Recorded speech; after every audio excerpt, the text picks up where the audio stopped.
bring it back in game 2. And you know what? My intuition is telling me we're going all the way to 5 games today. It might not happen, but I really, really hope it does. When it comes to this game, though, Vitality, again, didn't look too hot in the early game, but they actually took a page from their own book in the regular season and didn't let it tilt them this time around and fought their way back, which is how we saw them getting a lot of victories in the spring split. Yeah, for sure, but it kind of just felt like watching the same thing again, because it was like, well, falling behind a little bit in the early game, what's that? We need to team fight our way back. We have scaling aspects, and this time around we make it work with a few choke points. Yeah, it felt like a little bit of the same. Yeah, I agree. I think Vitality, they play the best when they have scaling comps that allow them to make some mistakes, right? So I think this time around they were like, let's just have an easier comp, guys. I think the Renata Olaf was also a smart adaptation. I think it gives them some lane pressure and gives them some teamfight options. So I think, in general, their draft was definitely more well-rounded and had way more scaling options. But make no mistake, it was XL who was the driving factor in the early game. I think this is one of the teamfights where it starts going wrong for XL. They're so split, they don't get to take that 5v5, and they're not really making the most out of their gold lead. Yeah, I agree, and I think especially you had a good point on XL also having a good early game. I think what made Vitality have an easy option in the late game as well was the dragon stacking from Selfmade.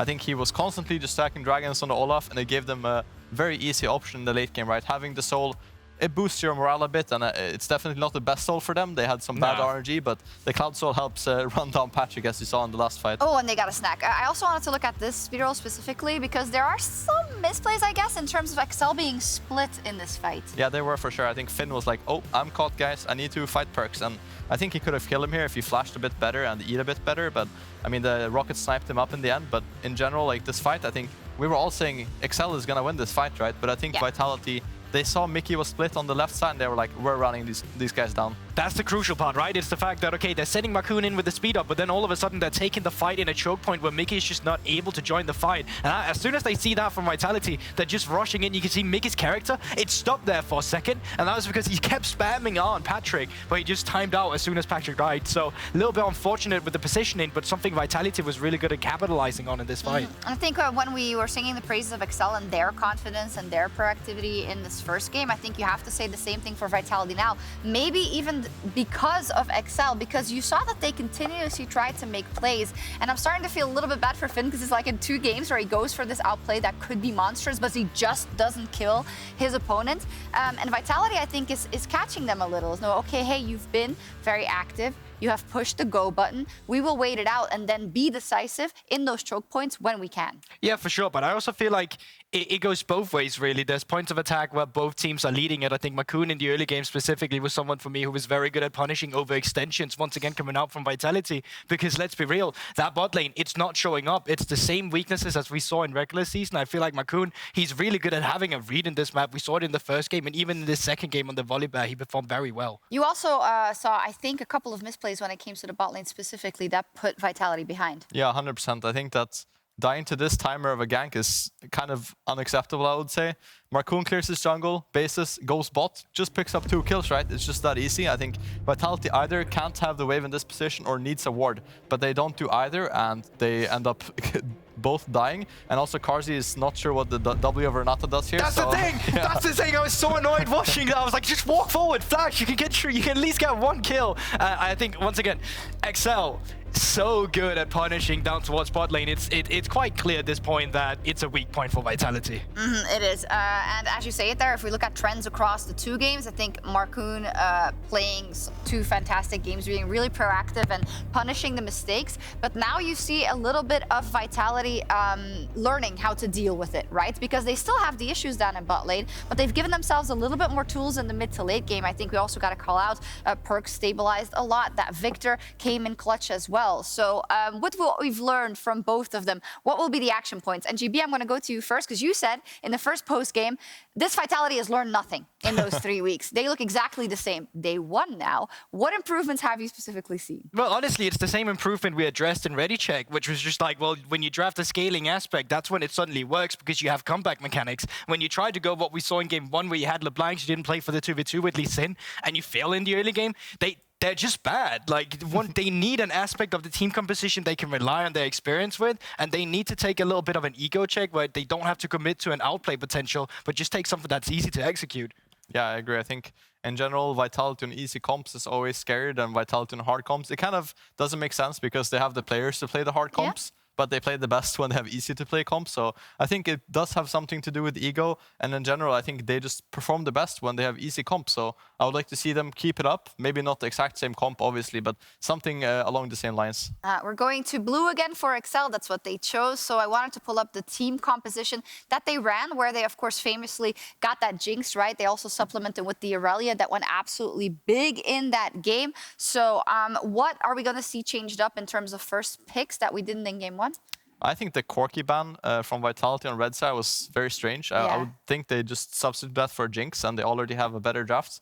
I think that Patrik, in this game, he got Jinx again, but it didn't really have the same impact. He got online in early game, but he couldn't really snowball because of the enemy comp with the Olaf just running him down and blitzing him every fight. So I think that in general, Jinx ban, definitely a good start. And after that, I would like to see Excel maybe have a bit of a different top matchup. I think the last one was kind of hard for Finn. I don't like the Trundle into Gnar, so I think swapped it up as well. And then, yeah, Markoon has been popping off, so Vitality probably want to have a jungler that can match that as well. For sure. Early aggression, and then also just the LeBlanc. Just get Perkz on a standard traditional control mage. It is just the champion where he pops off. Like we were talking about it, I wonder what the win loss is for him on an AD laner or something like LeBlanc instead of something just like the Rise or the standard control mages, because that is essentially where he is performing. We have a 2-minute delay, so we can talk about this a little bit more. Nice. This was interesting because Treatz brought it up as well. I think you're actually looking in the stats, Perkz on a control mage versus Perkz on anything else. And that's not to discredit his legacy or anything like that, but it's right now in also, I think, the system that Vitality needs. Yeah, I think it's not that much about Perkz. I think it's more about the team.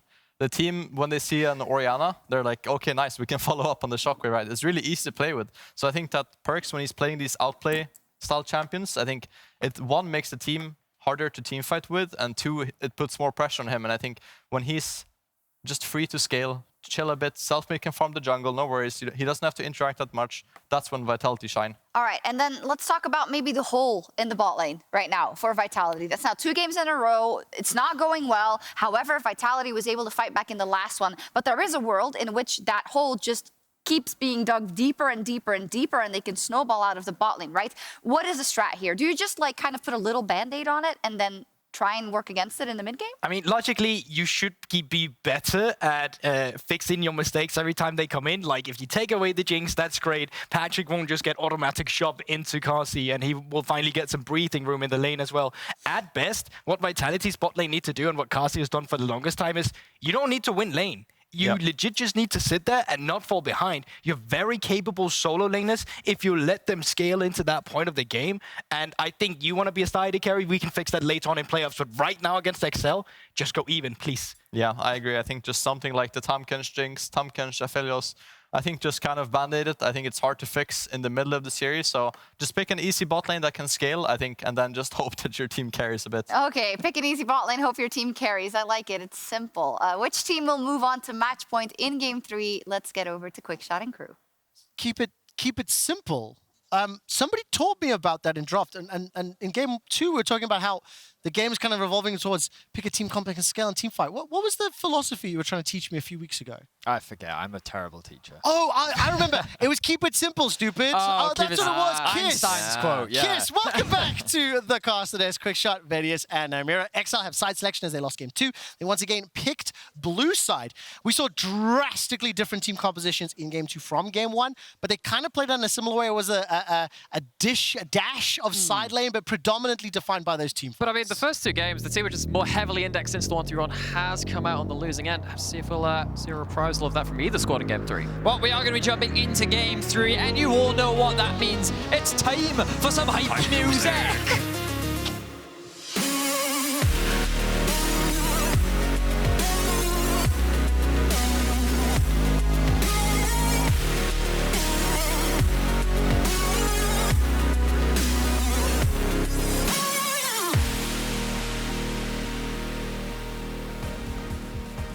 What, mate? You keep pointing at me. Yeah, what, you're going to pick it up. Tell me about the draft while she is. Okay, so we are going to see Twisted Fate once again moved off the board. XL pretty consistent with removing this as an option for Perkz and something that they very clearly do not want to play themselves. Hecarim also going to be taken off the board. The Diana once again removed. So it seems that XL is just returning to their similar plan that they did in game one. That was it. TF, Diana, Jace were XL's bans when they were blue side. Hecarim, Zeri, Corki was Vitality's bans. The Zeri was very influential there for Carzzy, his first of spring, and it worked out. XL will pivot that final ban. Jace available. Renata taken off the pool. I'm seeing a furled eyebrow, Nymaera. Well, I mean, it does mean that you're giving up a little bit of your game one plan, a little bit of an adaptation from what we've seen in the previous games, and Renata has been succeeding into lower range compositions, which we have been seeing in the first couple of games and the first couple of series we've had all around, but it is going to be that Jinx again, third game in a row for Patrik. So with Zeri gone, what will the answer be? It looks like the pivot will be to Aphelios. We have never seen this one before. Riot tried to nerf this and it's still not gone. It must be something about the phase of the moon that we... Oh no, that was well played actually, not too bad. And the Volibear, once again, stolen away Selfmade's hands. It does seem that this champion is a pretty good red side blind. We did see it a fair amount yesterday as well, just as a pretty good answer to push away that Lee Sin. But regardless of what does get locked in, you can still then have a lot of options in the jungle pool. So, one of the reasons that Volibear is picked is because it's kind of hard to stop him doing what he's going to do. Trundle is a decent answer in that regard, because he jumps in and Volibear is not a great scaling tank. You know, he doesn't have like a Scion W passive or Ornn or any of the other real hyperscalers. You put the Subjugate onto Volibear and he's not that great of a frontliner. That helps you get that first kill for the Jinx already, and I think that's what they're setting up for XL. He also has to run at you, and Pillar's just really annoying for champions to run at you. But it will be the Corki coming out from Nukeduck as well, the champion that was removed, now going to be another scaling option. So again, I feel like, as we were talking about earlier, this scaling, team fighting, kind of long range type of composition is what we're starting to see from both these teams evolve in the series. So far, both teams keeping it simple, right? I won't say that last word. I will say though, for Markoon the Trundle, again, another pick that is not one that is typically associated with the player. This is his 4th ever Trundle game, his first of the season. And when you compare the last 2 games plus his last of the regular season, Markoon's a player, I don't want to say like reinvent, but like expanding as we're seeing more games from him under the XL banner. Orianna will be locked in from Perkz, another signature pick. I mean, in terms of the shopping list I had for XL, one of the things was actually, okay, Markoon, you've done a lot of Jins out of duty. That's not going to be so applicable in playoffs. What have you got for us? And he's actually, you know, showed us a couple of games back-to-back now of a couple of new champions, rather towards the LEC stage, which he's performing adequately on. I will comment as well that he has said in multiple interviews that he hates playing Xin Zhao. Yes. So I think he's been pretty eager to play something else, and I think the removal of that champion from the meta has only been a positive thing from his perspective. But let's move on to the second phase, as supports are now starting to get pinched. Team Vitality will be able to lock in their support first. This will give the option for Mikyx to counterpick, but it then depends on what direction Vitality want to go. Typically, we have been seeing Alphari on the losing end of top lane matchups, but now he can finally get that counterpick and perhaps get a bit of revenge on Finn in the 1v1. I'd say on my read of the first 3 picks from both sides, actually it's very punishing for the person who has to run in, because you're sat there going, well, that's a shockwave. Oh, heck, that's a mid-light visual. Very difficult on both sides. We already talked about the Trundle, and if you look at the second round bans from Vitality, those are 2 champions that would have really helped in that regard. Vitality not willing to 4th pick them though, so I wonder if they're trying to ban away 2 and if they have a 3rd pick, which might help them a bit in that regard. We're going to find out. I mean, that Jace once again in the ban pool, this time in phase 2 instead of phase 1. Like Thresh locked in for Labrov, a lot of flexibility once again. And we're looking with these team fights. I do want to see some initiation tools here from both sides respectively. It's XL to round up the draft and probably put Finn in whatever blind pick matchup he's going to feel most comfortable. For some reason, I think it's going to be Ornn Brawn. That would give me the initiation I wanted. With the Jace removal, they clearly need to go for something in terms of a safe blind. I'm surprised that they went Nautilus. Many sports that I've spoken to have always said that Thresh is typically considered a very good matchup into the Nord. It does obviously provide a good amount of utility, also kind of gives you that extra bit of peel and engage, so it's kind of mix and match and a pretty well-rounded support, but so far in playoffs, it has been a bit of a non-successful pick, Nymaera. It has, and as we were kind of talking about in the last couple of games, it just feels bad to be the first one into the fight when you're a support Nautilus that doesn't really have the tank stats to back it up. Luckily, Nautilus is going to have a bit of a dive buddy in the Camille if they both choose that same target with some range to... Ooh, Okay, spicy. So not the initiation that I was hoping for. Camille, and the immediate response is going to be Jax. What do you make of the last two lock-ins here, Vedius? Well, I will say that the engage from both teams is a bit awkward. You're kind of relying on hook champions or junglers kind of running at you. I think it's going to be really important in terms of whoever gets onto objectives first. I will note that XL do have a bit of a range advantage, in particular with Corki and his poke tools later on into the game. Vitality, though, should have a side lane advantage. Alphari intentionally picking this Jax into the Camille as a counter pick, and something that as the game progresses will be a menace to deal with in the side lane. And that is exactly what I wanted to harp on as well. I mean, we already saw in the first two games there was that side dish of side laning, but with the range advantage in your 4-man unit, Trundle pillar helping those rockets land, I really like what XL have got if they manage to actually sit in a one location and really start to free fire. I feel like the team fights around objectives are going to look like a lot of posturing and kind of eyeing each other, poke flying left, you're right, approaching center. me. Actually, no, I'm not. Yeah, and it's going to be a lot of tension, quick shot, so you'll have time to build up, and then it's all going to explode. Yes, a classic Baron or Dragon dance before somebody missteps and gets engaged upon. Just as a quick stat for you, Nautilus is 0-6 in playoffs thus far. Will XL this time around be able to break the loss streak and pick up another win in their first ever playoffs? Let's find out as we hit the Rift.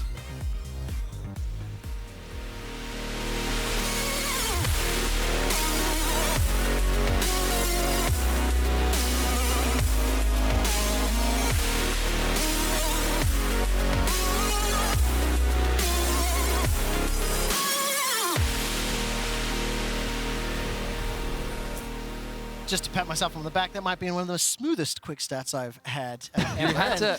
XL have... self-indulgent there, quick shot. Don't You know encourage what? him. There is a moment where you're allowed to be self-indulgent when we have 2 more games. I think I'll allow myself.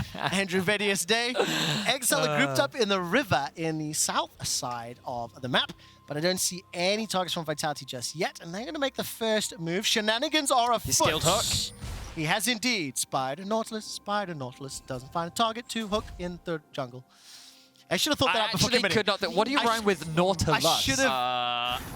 I don't know. I should have thought that out before committing. Sus. That Oh, looked there sus. you go. That looked sus. Got the ward inside the jungle, but nothing really to make of. Let's touch base a little bit briefly on maybe the early game here. You know, throughout the course of games 1 and 2, Markoon has had just a fantastic impact. He's been able to punish. I mean, kill participation, 71%. K plus A at 14, that's impressive. 4.5, which blows my mind. And wondering whether or not he'll be able to do the same. Here's what I will say about this early game. If Perkz doesn't have flash, he's in danger.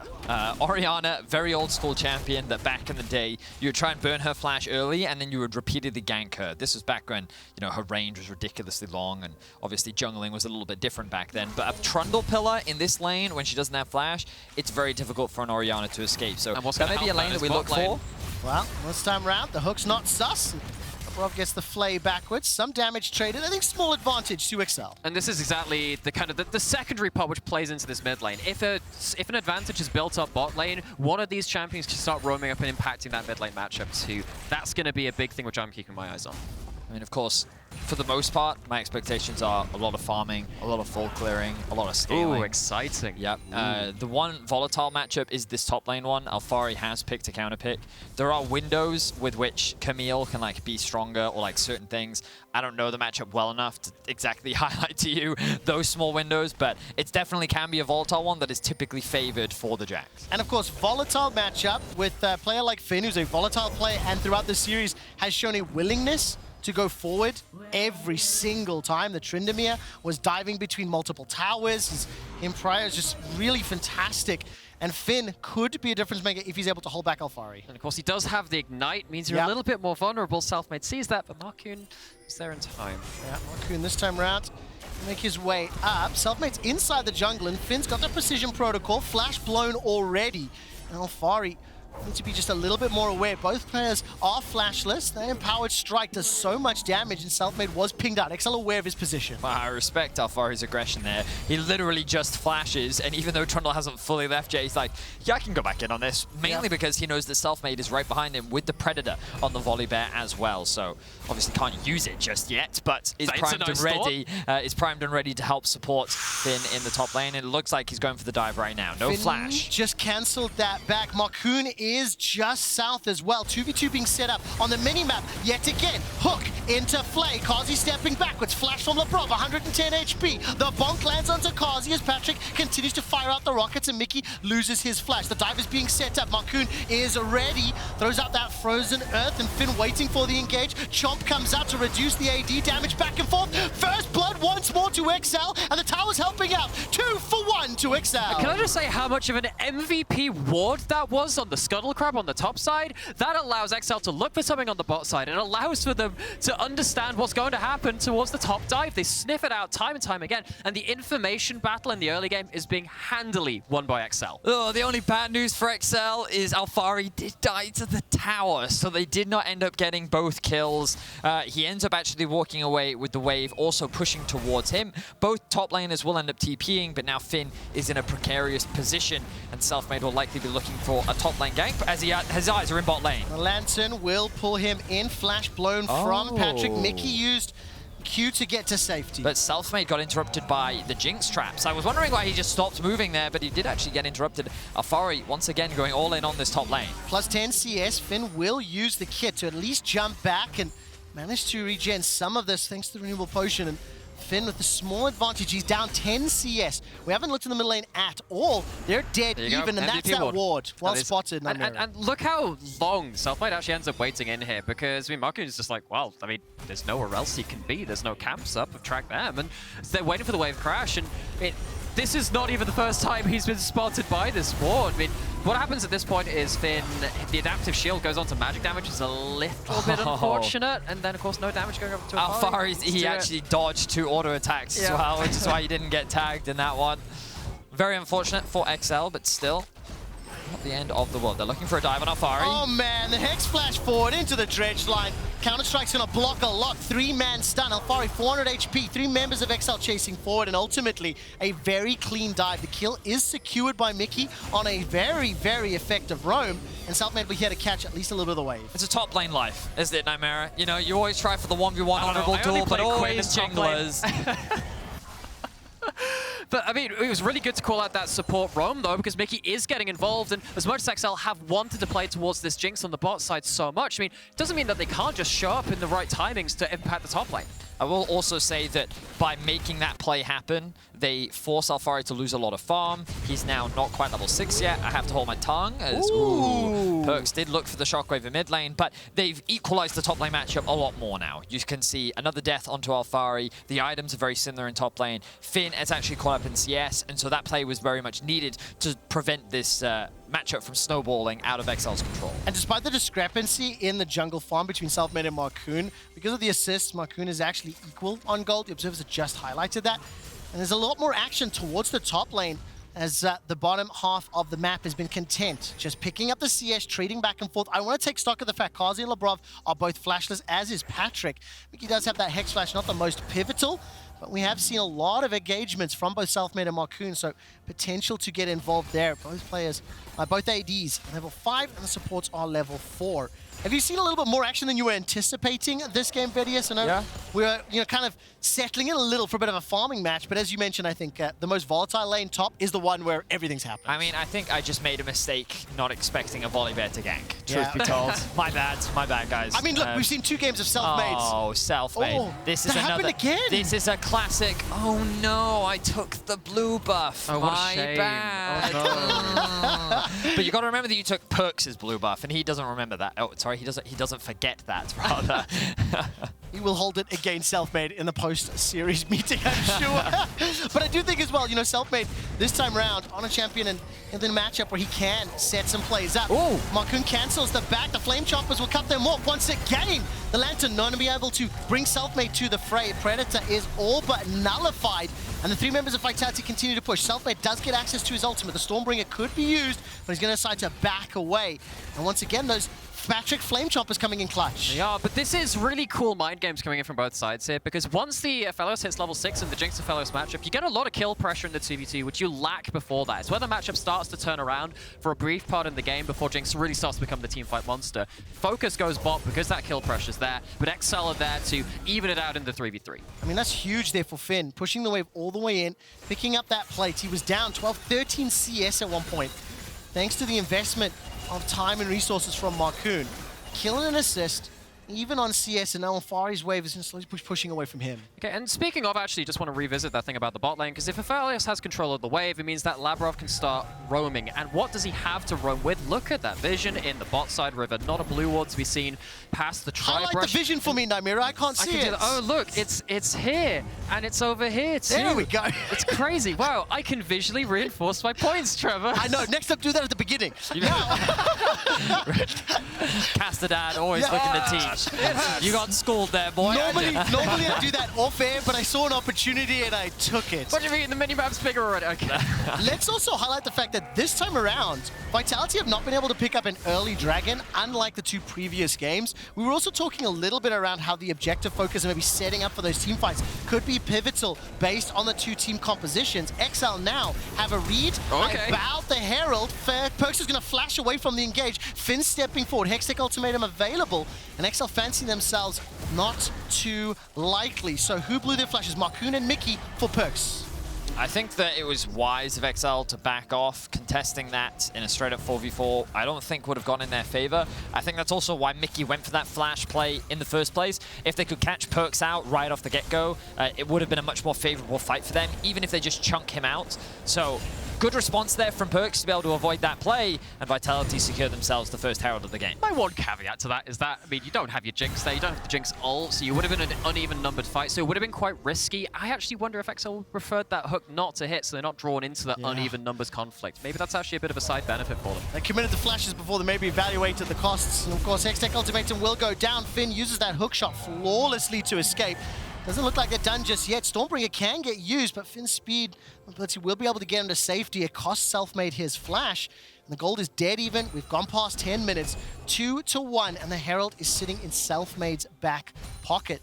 Both of these teams have got scaling on their side, and I'm very intrigued to see how this top lane matchup will influence it, because ultimately it's been skirmishes on objectives that have defined who's picked up the 2 previous wins. The person you really need to keep your eyes on is Mikyx. He's actually been first on the objective almost every single time.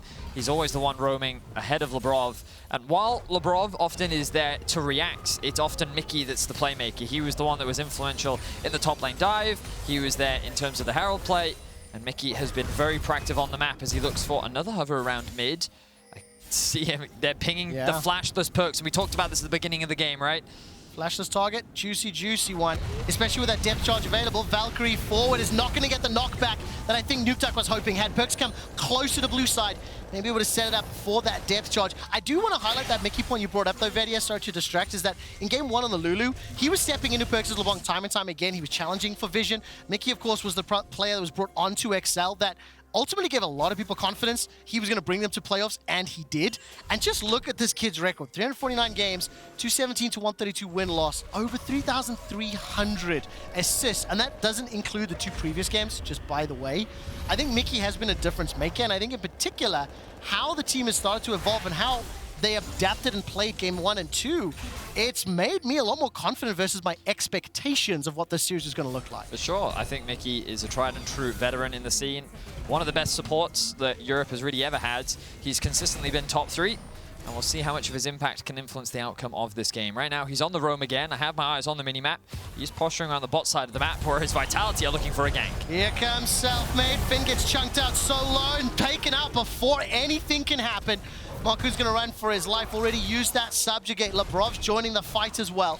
Markoon, no flash available to him. The dark passage, death sentence is sidestepped, and a happy bee from Markoon. Vitality get 1 to even the kills. And as much as Labrov kind of makes a mess of the hook, he's there. He's there, and Mikyx isn't. And as much as XL have tried to play around topside and have so often been first to the play, on this time they don't have all their ducks in a row, and get a bit punished for the over-aggression topside.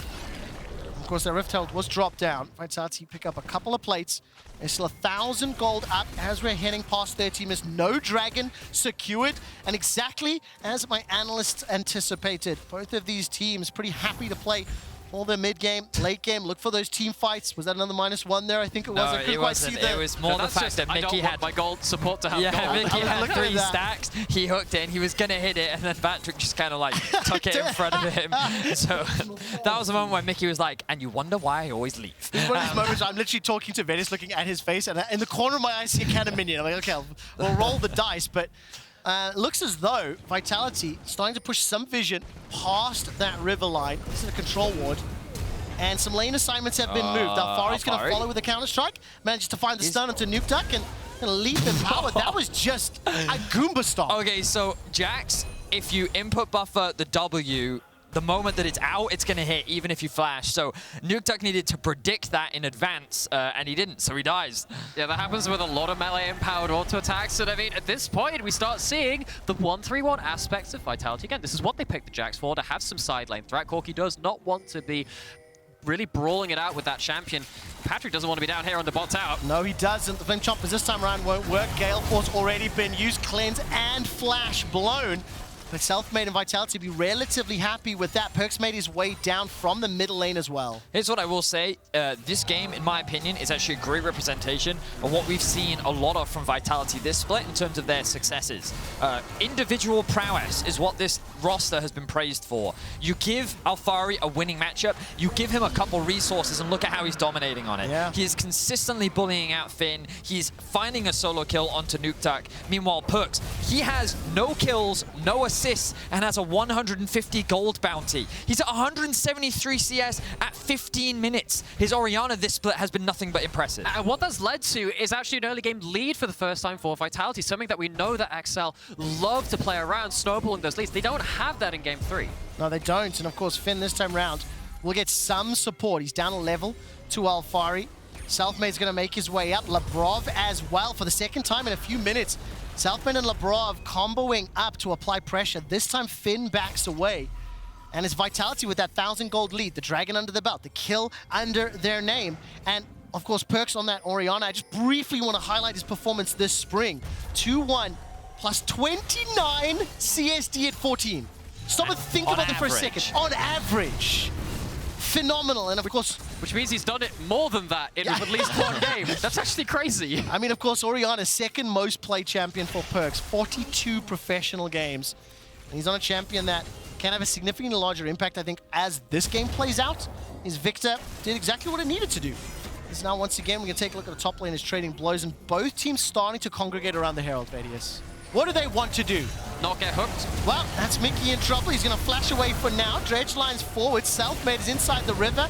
Kill was secured by Perkz, and a dark passage out to safety. He just looked at him, didn't he? I don't know if he couldn't click it because of the ward, or if he did that as a type of BM move. But regardless, it looked awesome. Selfmade is able to get away to safety, and Vitality find themselves another kill. They do, and they also get themselves a tower in the bottom lane. It's not done yet. The entirety of Vitality's 4-man pushing for a second tower in the mid lane. This will allow Markoon to pick up the Herald, but that is table scraps. In comparison, Vitality in absolute control and a 3,000 gold lead. And when we've seen these kinds of compositions, which XL are piloting in spring, they want to be playing around neutrals. And, Mikyx gets style on. Gets flayed backwards. Flame Choppers will buy some time if anyone steps forward. Another dredge line comes out. The Chopper's not going to do anything, but somehow it's actually a chill trade. Both supports. Now Nukeduck pushing forward. The Pillar of Ice comes up, pushing Selfmade backwards. The kill will be donated, or it's attempted to Patrik, just like that. Just like Vitality in spring, a little bit of an overextension gets punished. And you know what I was about to say? It's like, this composition which XL have, they want to really be fighting around neutrals and be given that 5v5, and they just haven't been able to get it. They've been picked off, they've been losing fights in the sidelines, and they haven't managed to get everyone in one place at the right time to really team fight. And then Vitality give it to them in a really odd situation. I mean, it really felt like there was a kill opportunity onto Mikyx. It took just a couple seconds longer for the damage to arrive. Perkz' teleport concludes, forced to go golden. Shockwave brings Finn backwards, but the Rift Herald Boop picks up the second tower for XL. Hextech Ultimatum buys a couple seconds extra. Perkz, by the way, the second kill. He has been a recipient of these mid lane engages at the cost of his tower. Vitality, yes, they will lose that mid tower. They continue to extend the gold lead, and while there was a small blunder there from Vitality in terms of their overextension, they still maintain control over the map.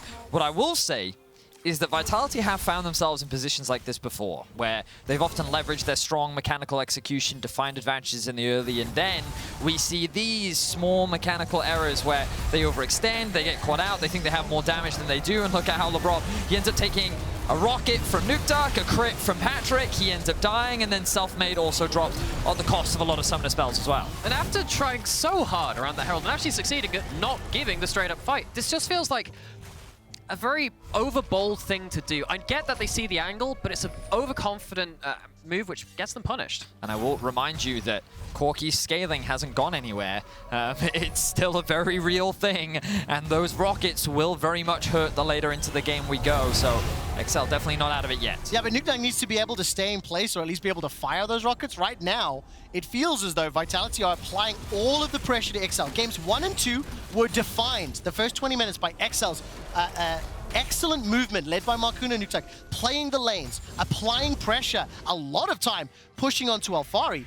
This time around, it has been Vitality and Selfmade with multiple answers, multiple kills on the board, and being able to read and respond to XL. Just want to highlight that TP there from Alphari. He pushes out top all the way to the tower. TP's bot catches the pushed wave. There's still a tower there, which means that all of that stack wave gets caught, and Perkz stays mid with Carzzy, so they can still control the mid wave in order to then move towards the Drake. Great decision-making from Vitality, good setup around the Drake, and we're continuing to see them have a greater focus than XL over the Drake over the last 2 games. I mean, the entire series, sorry, Vitality have had dominance when it comes to the Dragon. Both vision, setting up for it, playing around it, securing them, and of course that river setup allows them now to apply pressure in the bottom lane because of the TP. But actually what XL have done in response to that, show they did. They used another utility Jinx ult to stop some resets, make sure that no one could go back to defend that top lane in attack. XL do get something in the cross map, at least they're not going away from this empty-handed. They're not, and Vitality threatening the dive there, Nymaera. Stepping forward, looking for the opportunity. Mikyx dredge line right between the uprights. By the way, Nukeduck is still on the turrets. Up top, managing to chip away at the inhibitor. Recalls, starting to finish. It does look like both Carzzy as well as Selfmade there going to be able to back away. The Dragon is available, but now all of a sudden, Vitality numbers disadvantage. This is a window, though, where XL could actually secure the Dragon for themselves, because Vitality, by committing to the bot tier 2, they realize that they're behind in tempo and they need to reset back out onto the map. Nukeduck still has TP, Alphari does not. And look at this little situation that XL have created. Okay, Nukeduck deciding to go back. I feel like if he'd stayed around a little bit longer, I guess he doesn't have information as to where Vitality exactly is. If he had seen Alphari path back towards bot, you know that he would have immediately gone back towards that top lane, secured that tower, maybe not taken the inhibitor this early into the game, but regardless, XL playing the map very well, quite happy to concede this Drake for now. Vedius, I absolutely love that entire sequence of events you just painted, and 2 games in a row now for several minutes of play. The cross-mapping and taking advantages where your opponents are not. The PvE side of the game is coming to fruition. We talked about how the players on XL have combined 194 games of experience. Mickey, one of the most experienced players we have. The reason I highlight that, when you get into these scenarios where you have to trade these objectives, where you have to decide where you push a lane, where you fall back, where you fight, it becomes so influential, and especially this game with these team fight compositions. So Nymaera, the margin for error begins to dwindle as itemization goes up, the Hex Gates are activated, 20 minutes in, and this 1,500 gold doesn't really matter. As Finn will be jumped on, teleport coming in, I think, yeah, from both Nukeduck as well as Perkz, and Alphari stays alive so long, Nukeduck will be able to pick up the kill.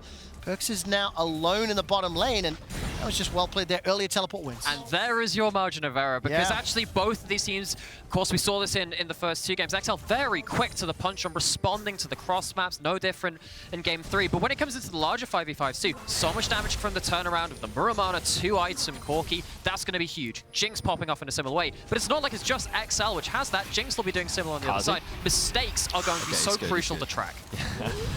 We both held our breath. Carzzy and Selfmade looking for Nukeduck. Look, Flash available to him, and Valkyrie, and he's going to hold on to both.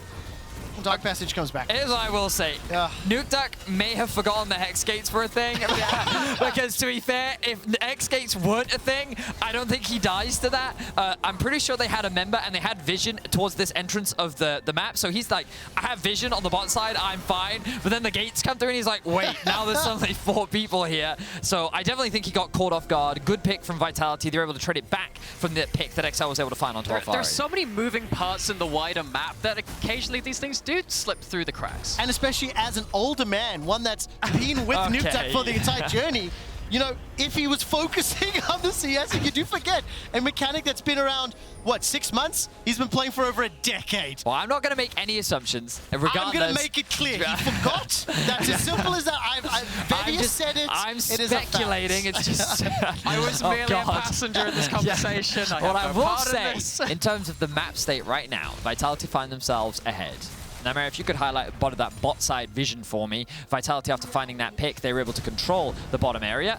Now they're going to start moving that back up towards the top side as they still have that tower. Finn is pushing out that wave, and Vitality just making sure they have control around this Baron so that it doesn't get snuck away from them. And this game so far is exactly what we're anticipating. We're 24 minutes in, still very close. Mikyx will find the dredge line as a Selfmade, not the target you're looking for. Alphari, level 14, he's pushing the top lane. I'm looking at teleports. Both mid laners are on cooldown. Both top laners are available. We're 3-3 on towers. We're 2 minutes away from the next dragon. And for the time being, that's a great vision toggle. Thank you, observers. All the information is with Vitality that Vedius and Nymaera highlighted just moments ago, allowing them to be the aggressors. Yeah, and now we see the top lane outer turret finally fall to the favor of Vitality. You start pushing it through the top side, and you see what happens to that bot side of the map. We just highlighted the vision down there. Look to see that start getting transferred to the top side of the map now for Vitality, because the Baron's now in play. Of course, Dragon's not going to be up for another 2 minutes. They can try and keep that bot lane vision around a little bit longer for that, but then watch what happens to the Baron. Well, when we see how this sets up, I'm going to put Vedius in a very difficult situation. I love that. How do you want to see XL play these fights? They're in a deficit, but they do have a lot of damage. They've got tools. That deficit not quite as dramatic as you expect. And you talked about posturing during drafts. Well, I think that the most important thing is they leverage their range in an ideal... At first, I thought that they needed to be first on an objective in order to leverage the range, but a part of me thinks it's actually better if they come second, because if Vitality starts off the Drake, you have the aggro from the Drake along with the poke from both a Jinx and a Corki coming from behind. But at the same time, as Vitality try to approach an objective, you can leverage that poke to kind of chip away at them as they get closer and closer. The Flame Chompers can help as well. And ultimately, though, I think XL just needs to try and leverage their range and keep Vitality at arm's length. So actually, watch out for this on blue on the Baron, because blue side is so much better at doing that just because of the geography of the map and the direction that pit faces. Dragon a little harder to do it, but they have to do it now. Well, let's find out. XL looking like second to the Dragon. Yeah. Thank you. I'm so glad. That was great timing on the setup. Vitality are going to get pushed out of the river just for now. I know, Nukeduck's doing exactly what he needs to. Leveraging the walls, staying just out of arm's length. Nukeduck, Hexgate! Selfmade jumped in from behind. Selfmade's got the flash available to him, as well as that Stormbringer. Dredge line will find a target. The depth charge goes out. Carzzy is chunked. The Mega Death Rocket won't find his target, but the Valkyrie does. Nukeduck will be able to pick up the kill, finds himself a second. It's a 2-for-1 in favor of XL, and Alphari's locked inside the baby cage, but he's going to take the Dark Passage away. Finn will chase with the hook shots, and now Vitality running for their lives. And you can nerf the damn thing, but that package is so important when you play around the timers. Gets onto all of the right targets, and Nukeduck, Finn, they dive onto the backline, they find the correct targets. Mickey, man! This guy is a monster! Like, what was that? He literally flashed into the face of Carzzy and said, "Hello, it's me!" And he sees him to death. That was absolutely insane. And the expectation being, XL will play will range. XL will keep you at arm length. Mikyx just goes, stuff that! Melee ultimate manages to find the targets. Give me that replay. Give me that replay, because I want to see exactly what Mikyx does there. Because the flash at first didn't make sense to me, right? So, like, they're just chipping away. Good poke damage coming out from Nukeduck. He used the Trundle pillar, by the way. So he throws out the Q. Yeah, he realizes, hey, I didn't hit anything. So ult into CC flash. He's like, I am locking Carzzy down, whether it costs me my life. And then the package follow-up just splits up the fight perfectly to allow Finn to then dive onto the backline. Patrik is completely safe, and Vitality fall apart. I like to think Mickey's internal monologue went something along the lines of, well, I'm here already, may as well keep going. Keeps aggressing even further, and Vitality, once they've broken open that structure, the backline carries just couldn't stand a fight. And it's so important for every viewer at home to remember how that played out. And I'm so happy with the timing of our conversation. How do XL play the fight? What options do they have available to them? And then it gets demonstrated nearly flawlessly. Mikyx doesn't have to hit a target with his dredge line, he just has to hit the pillar of ice. Markoon this time around will get pulled backwards. The shockwave just catches onto him, and Selfmade is burst very, very low. XL are able to escape with their lives. Moonlight Vigil was spent, as well as the shockwave. Mikyx finds the dredge line onto the target, and Carzzy once more. Oh, Mikyx, once again, you are so fine with your target selection. 4 members pull back, he does it again. This man's using an aimbot, he does not miss. Vitality forced away, 28 minutes in, they step into the Baron pits. And those kind of hooks are so important. I mean, Perkz playing with the width of his health bar, using it as a resource, and he keeps himself alive. Now they get themselves first crack at the Baron. Carzzy is just getting obliterated in this game, but Vitality are not out just yet. The TP coming in from Alphari. The dredge line once again onto Selfmade. Finn jumps outside the pit. Look at the damage. Finn's going to chase him down. Alphari finds one. And now all of a sudden Vitality have forced XL to split up. Patrik is running for his life. It's a 1-for-1. The Baron is crucially stopped. Patrik flashes in to get out, but he may be locked down here. He's spotted on vision. Alphari is hunting. Now Alphari's going to be able to chase, looking for the leap. We'll find the stun. Blast going over the wall. Oh, that's just not a good place to be, but that's a lot of damage. All of a sudden, Alphari got milked, couldn't find the target, finally does. That's all of a sudden the 1-for-1. Now Finn chunks down Carzzy, running for his life. Markoon waiting in the wings. Shockwave is dashed away from on that hook shot. Pixel perfect. Labrov stepping forward, winding up the Q, waiting for it. Not going to just yet. 10-10 gold, about even 30 minutes in. Okay, where are we starting? They're starting this right at the start with all of the combined hooks, and Markoon with the ultimate running survives far more than he has any right to. And once you get that point where you've used a lot of your big cooldowns, you're trying to get that first pick, you've failed to do so, you've kind of run out a lot of your staying power in this. What? That's the lollipop. That's the absolute hitbox maximum. And Carzzy feeling a bit sad about that one, I'd imagine. Yeah, that was honestly a really good hook from Mikyx. The fact that he was able to land that, beautifully done. And just at the max range as well. 0-6. 0-6. Nautilus, the trap got Treatz. Treatz! Yeah. Mikyx is calling you out, bruh. Right now, 2, 4, and 5. He's finding hooks that matter, but let's not kid ourselves. This game is still dead even. It is balancing That's what I love, on a knife Quickshot. A edge. bloodbath game 3. We had one-sided affair, and then the other immediately responds. We're now basically in a best-of-3 situation. We thought that Vitality had the strong early game. XL brought it back with good team fighting, and what I will say is this has been a problem we've seen for Vitality sometimes. Often, they actually play better when they don't get early leads, because when they do, they have a tendency to throw them. And we only saw a couple small mistakes, but when it came down to the fights, XL did play them better. Mikyx played like a monster. And XL now find themselves on even footing. And we're going to see it happen significantly more often. Markoon is caught out and will be taken down just too far forward. Vitality punish. 45 seconds to Dragon. That actually is pretty impactful. They could also just go straight to Baron right now. There's no jungler available on XL. The big risk for Vitality is Nukeduck, level 16. His ultimate is maxed out. That poke damage is going to be lethal. It is, however, look at the weapons on Carzzy. Perfect for shredding through an objective. Doesn't have that much ammo left on them, but those chakrams take down Baron fast. They do. 6,000, 5,000. The vision, great. Labrov finds the death sentence. Dredgeline this time around doesn't find a target. Super Mega Death Rocket into the pit. That is Baron secured by Vitality, and the Dark Passage will be disregarded. Dredgeline catches onto Labrov. 7 seconds for Selfmade. It'll take him Markoon, take him a long time to arrive. That's another kill secured. 1-for-1 trade after the Baron.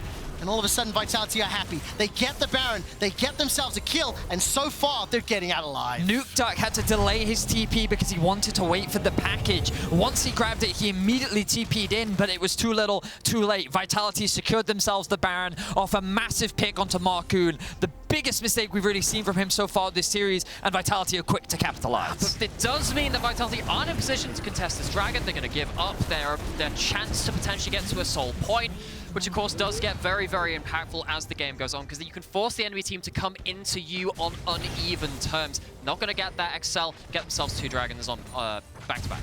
Vitality can now leverage the fact that they have the Baron, a stronger side laner in Alphari, level 16, 3 items completed for him to start sieging and breaking into the base of XL. Vitality need to leverage this Baron as much as possible because the range advantage that XL have, if more fights keep going that way, XL should be able to turn this around once again. Thus far seems to be the case. Tower number 5 secured, set up the wave in the top lane, and 5 members of Vitality are looking to crash. Mikyx again looking for targets, but no Hex Flash, no Ignite. Alphari's going to leap forward, find the counter. Look at that rocket. I mean, that was a big one to the face of Vitality, and Mikyx's hunting. He's looking for the dredge line. Another rocket. Super Mega Death Rocket this time. It's rockets for days, and Mikyx will find a dredge line onto a galloping Volibear. Patrik will get excited, will get the kill. Vitality with the empowered recall should be able to escape, although I say that, they've interrupted them. There's a teleport coming back in. XL, will they interrupt and destroy the Baron buffs? Mikyx steps forward, he gets obliterated in the top lane. Moonlight Vigil chunks out Patrik and Nukeduck. Perkz flashes forward, doesn't find the kill. Nukeduck! Oh, that was actually disgusting. blows up Labrov, but Vitality still with Baron and are pushing forwards. And now Vitality are back on the siege with the Baron buff. They still have the members to start attacking these towers. I mean, but Markoon's spinning up. Nukeduck is an artillery bomb. Hextech Ultimatum's gone down. Carzzy hops over the wall. Patrick's taken out to 1-for-1, but crucially Carzzy alive, roots down Nukeduck, and Finn is now left on the back line. Markoon steps forward, chucks out a pillar of filth, and runs away. Perkz and Carzzy, after a very, very extended trade, pick up the tower. And considering how many clutch moments we've seen from XL to try and get themselves these miracle hooks to get back into some of these objective pits, it's Vitality that keep calm, keep poised, keep collected, and both their carries are still alive. Calm, poised, collected. Carzzy flashed over a wall into the face of 3, my man. He literally said, I want blood for the blood god. It worked out for them, and Vitality will be able to pick up a 34-minute inhibitor. The game's not done just yet, and I anticipate that XL won't be able to find more targets. I want to take a moment to quickly ask the fans and viewers at home, who do you think will win this series? Discord, correction. Asking on Discord, who will win this series, XL or Vitality? And while you are voting, I do want to pose a question which I will revisit later. Looking at the lower bracket, 5th seed, 6th seed match in playoffs. XL, a surprise to all. Vitality, an even bigger surprise. What were your expectations of these two teams' performances? Vitality were touted as that super team, and right now they are fighting tooth and nail against XL as we jump into that replay, Nymaera. And about that Corki scaling, it's very much online.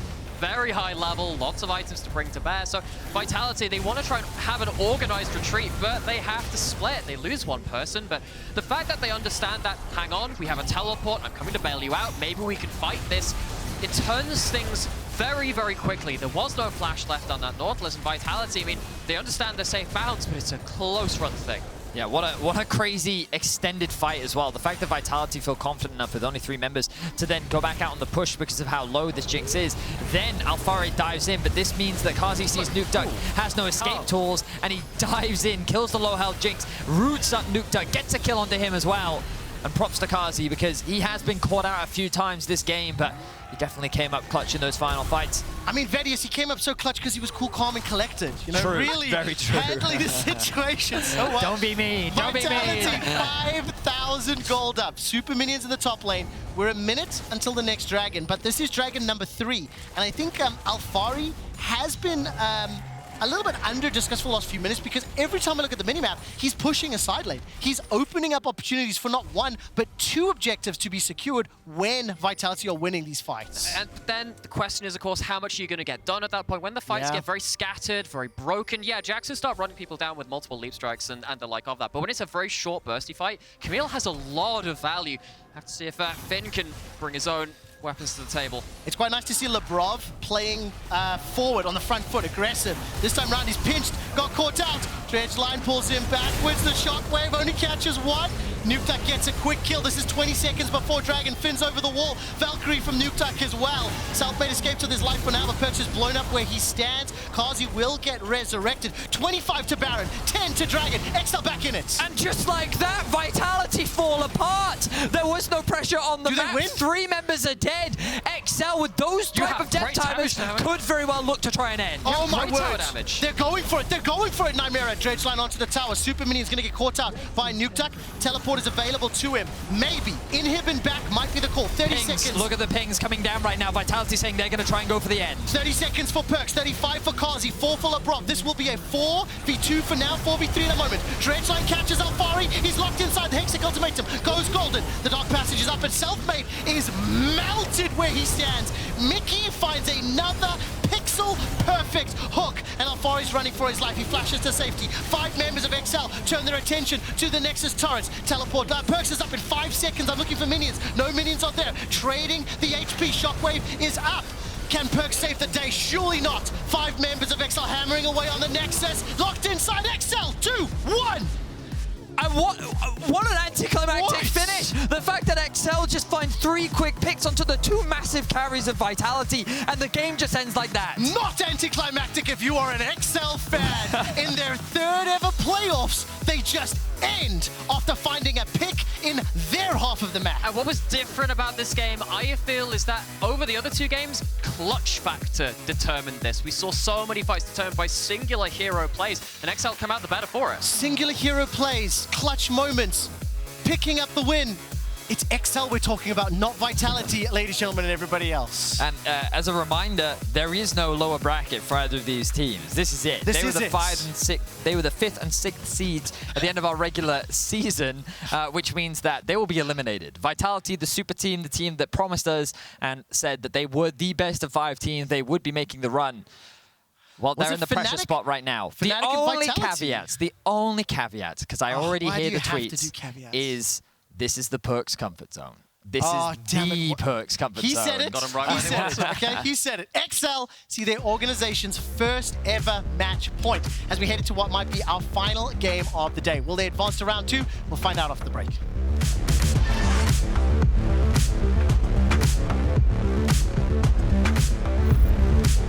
I'm gonna take a break. Cool.